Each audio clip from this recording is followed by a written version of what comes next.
po vstopu v meteorološko pomlad v ponedeljek vstopamo še v pandemsko pomlad. Medtem ko so znanilec prve, ponavadi lastovke, s svojim čivkanjem, pa je znanilec pandemske pomladi postal Zdravko Počivalšek, ki je čivknil tole. Podaljšujemo trenutno veljavne izjeme in v 8 oranžnih regijah odpiramo terase in vrtove gostilni lokalov med 7 in 19 uro. Gostici bodo nekoliko lažje zadihali, spet smo korak bliže življenju, kot smo ga vajeni. Hvala, Zdravc. Kdo bi si mislil, Štajerc je zrihtal gostilne? Gospodarski minister je ponosno naznanil, da se prihodnji teden v 3/4 Slovenije odpirajo terase. Za kak teden? Mogoče 2, bomo videli. Gre za njegov drugi najpomembnejši dosežek v politiki, potem ko je stranko SMC popeljal v anonimnost. Vse pa ta teden vseeno ni rožnato. Do zapletov namreč prihaja pri samotestiranju šolarjev. Vem, kdo bi si mislil? Testiranje naj bi po prvotnih načrtih potekalo doma, nato pa je bila njegova izvedba prestavljena v učilnice, kar je zmotilo zaposlene v šolstvu.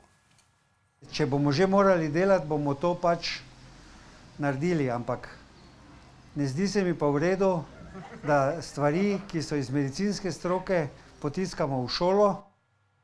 To je res. Ne more kar naenkrat v šolah izvajati testov, ki nimajo nobene veze z akademskim znanjem.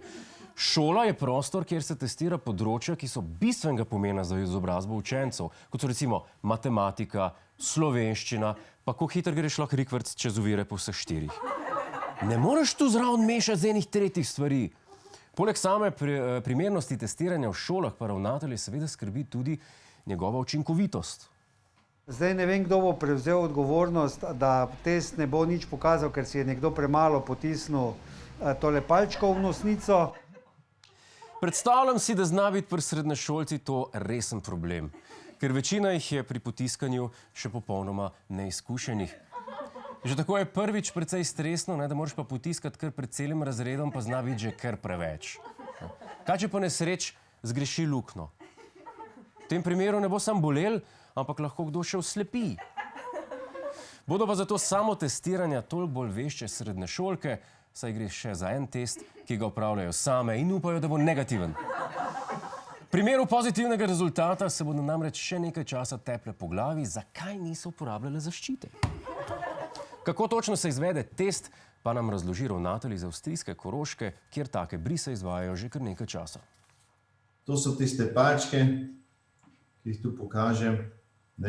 Treba je držati palčko tu, pod vato, in potem skoraj ni mogoče, da dregneš dalje v nos kot do tu.